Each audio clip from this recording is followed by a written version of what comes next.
Racist sister-in-law tells me making food at a Chinese restaurant doesn't count as being a chef. Here's what happened. Subscribe to Am I the Jerk on YouTube and hit the bell for notifications.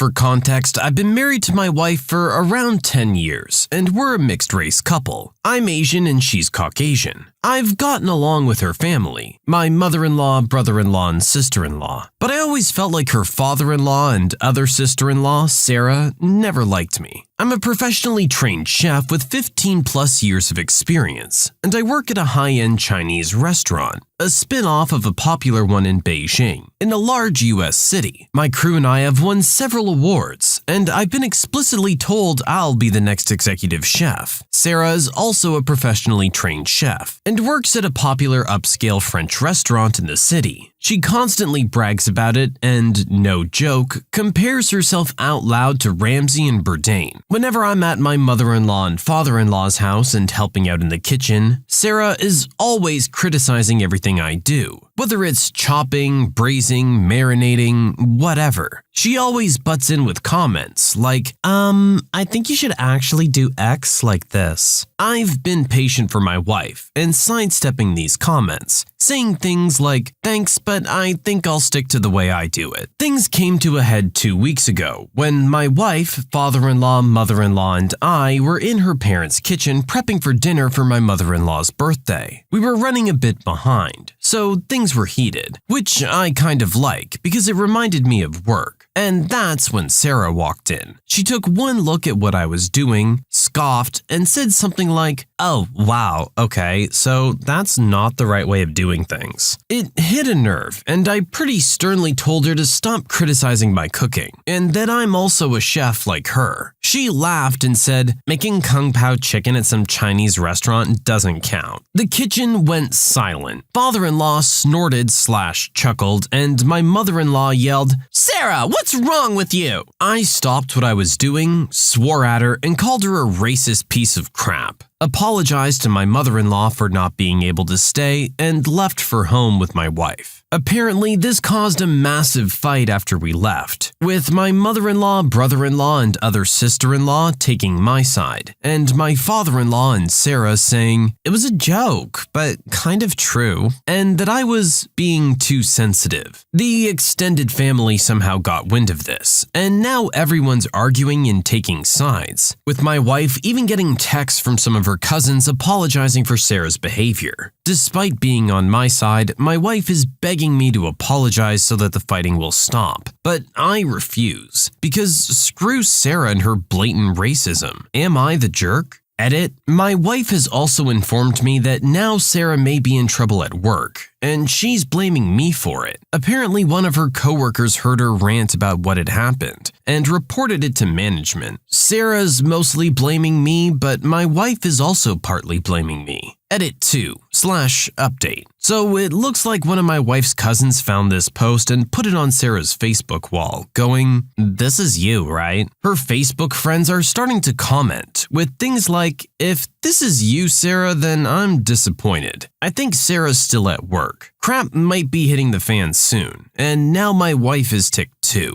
I'll try and update, but might have to delete the post if things go nuclear. Edit 3/update 2. I was considering removing the post, but I just got a voicemail from my father-in-law that my presence was only being tolerated up until this point, and threatened a world of hurt if I didn't delete this post. Officially going to keep this post up. And if you're still reading this, Doug, I'm very disappointed in you. You're better than this. We'll also continue to update, and thanks again for all your support, folks. Edit 4/update 3. Lots of stuff just went down. Number 1, my wife got a call from sister-in-law. From my wife's paraphrasing, Sarah started screaming and crying at her the moment my wife picked up, and said that she just got demoted because of your, insert Asian slur here, husband. Apparently, some of her coworkers have her on Facebook and showed the post to management, which combined with her earlier rant, double whammied her back to being a line cook, and and now she might get fired. My wife told her to go screw herself, and is now solidly on my side after taking the verbal abuse from Sarah and reading some of the comments here. My wife is still the opposite of happy though. Number 2, my wife called my mother-in-law and asked her what the heck was going on with my father-in-law. Mother-in-law was confused, so my wife played the voicemail I had on my phone, and apparently my mother-in-law just walked away from the phone without hanging up and started screaming at father-in-law. And number 3, the Facebook post has now devolved into chaos, with it being a flame war between family and friends, everyone jumping in. Suffice to say, it has officially gone nuclear. Edit 5 Update 4.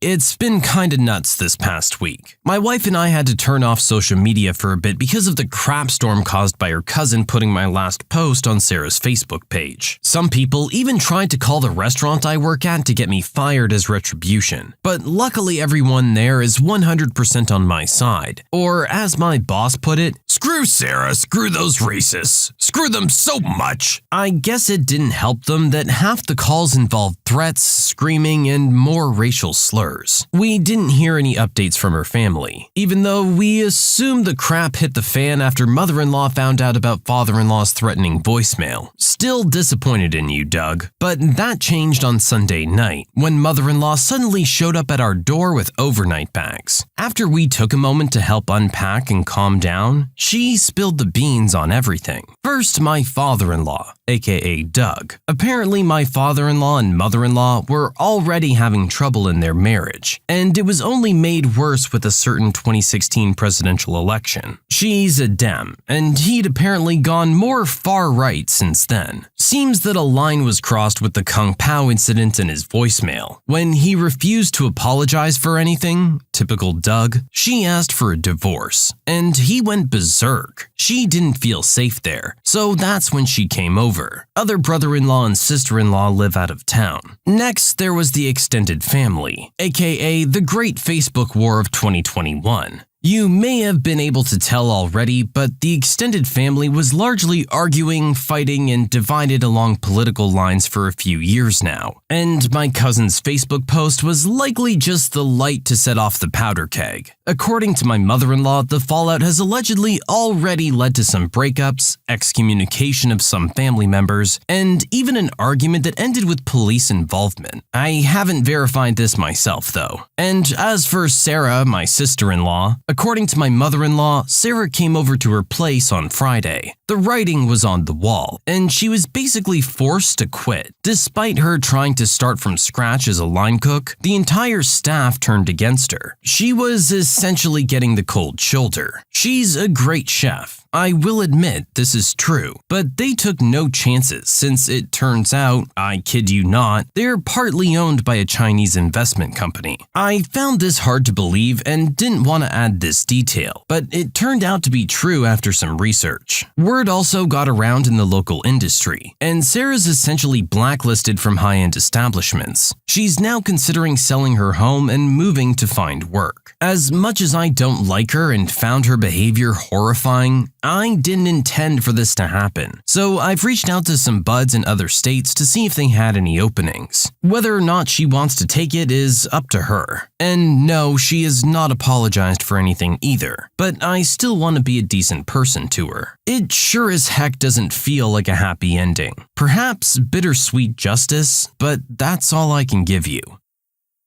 Talk about everything blowing up from one comment. Now, obviously, Sarah is being completely disrespectful and more than a little bit racist here. I wish there was another way that she could have learned this lesson without having lost pretty much her entire career, but hey, it had to be taught. It's really unfortunate that our original poster's the one to get caught in the middle of this. Cause honestly, like they said, there seems to have been a lot of stuff at odds with this family for a a while now. This is just the event that triggered the fallout. As far as I'm concerned though, everyone got what they deserve. Those comments are completely uncalled for. And if that's your actual attitude, then you should be held accountable for those comments. You shouldn't be in the restaurant industry if you can't respect another chef because of their race. I mean, it's the food industry. There's supposed to be a shared appreciation for other people's cultures. This is just plain ignorant.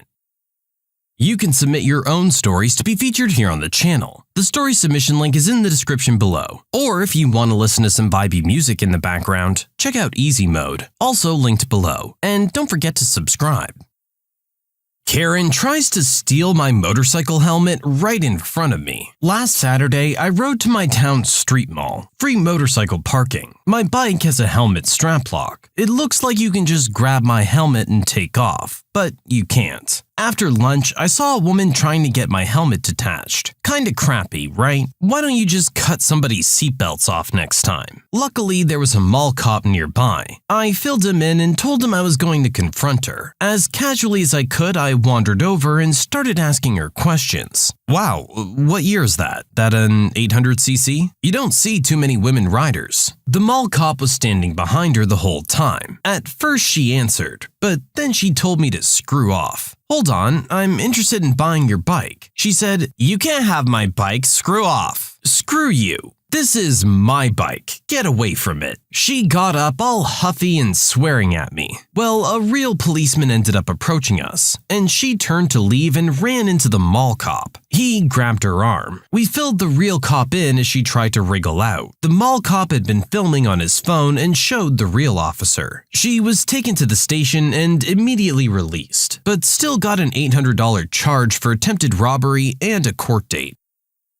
Some people just have no shame, do they? They see what they think is an easy target for theft, being a motorcycle helmet just sitting on the motorcycle, and literally in the middle of broad daylight are just gonna try and grab it and walk off with it, as if the owner hasn't taken this possibility into consideration. I don't know what she would have gotten for that helmet had she been able to steal it and sell it, but I don't think it was worth the $800 charge she got instead.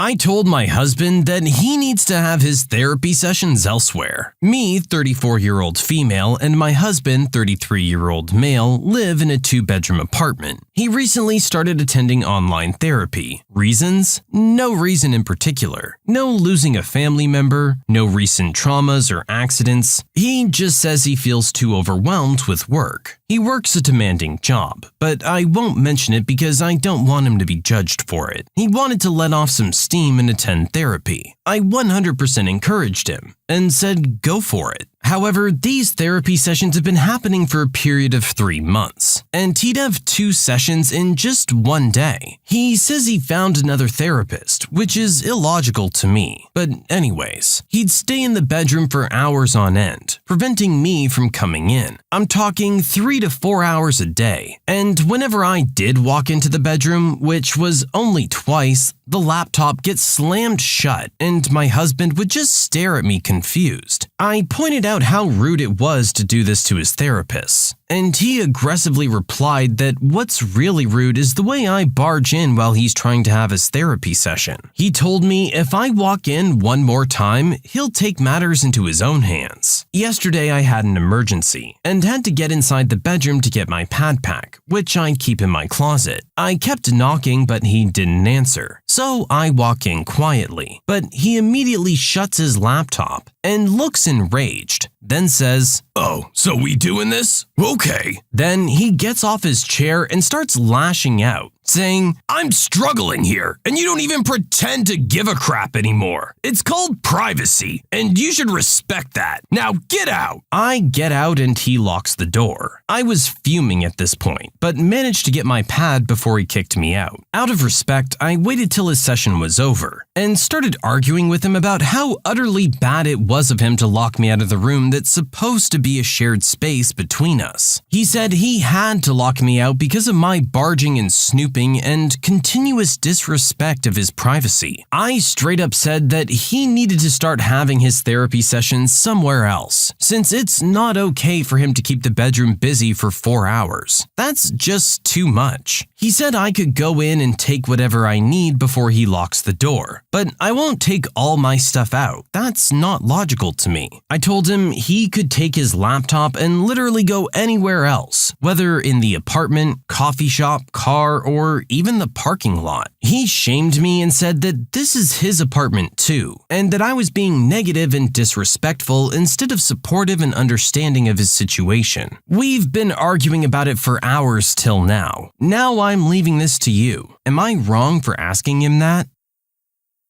I feel like that there's some serious information that we're missing here. For one, it has to have something to do with his job. Our original poster mentioned that he does have a stressful job, but doesn't want to mention it because of the potential backlash. A lot of assumptions can be made based on that, but I'm not going to make any. All I'm going to say is that whatever's going on at that job clearly has him worked up. And if it's not something that you want to talk to the public about, maybe there's some stuff going on at that job that he doesn't want to talk to you about. I do agree that it's a shared space and you should be able to use it as you like, but there's gotta be something going on for this to be such a serious thing for him all of a sudden. I'm not saying for you to blindly support him, and if he's not gonna open up to you about what it is, then there's not a whole lot you can do in that department. I'm not saying you're wrong, but maybe you just need to bear with him for a little bit. Hopefully he can get over this hurdle that he's struggling with and things can get back to normal. Until then, yeah, maybe he should find somewhere else to take these meetings if he's doing them so frequently.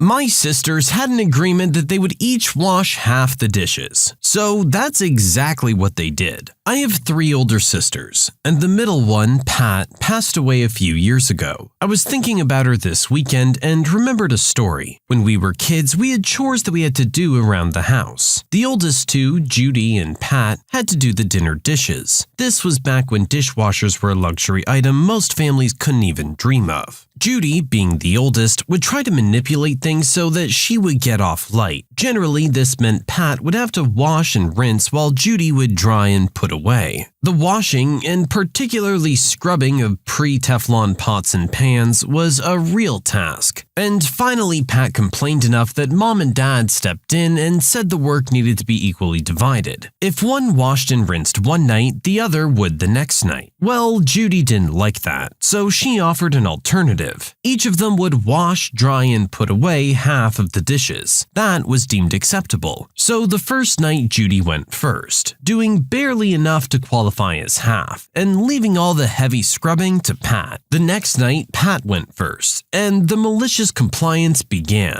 With Mom watching, Pat carefully washed and dried exactly half the dishes, the bottoms of all the plates, the handles of all the utensils, and the outsides of all the bowls, glasses, pots, and pans. When she finished, Mom smiled and agreed that she'd done her half, and sent for Judy, who had to wash all the tops and insides. And if some soap and water got on the part Pat had cleaned, well, that was Judy's fault, and she had to clean what she messed up. After that, they did the dishes together, and alternated who washed and who dried.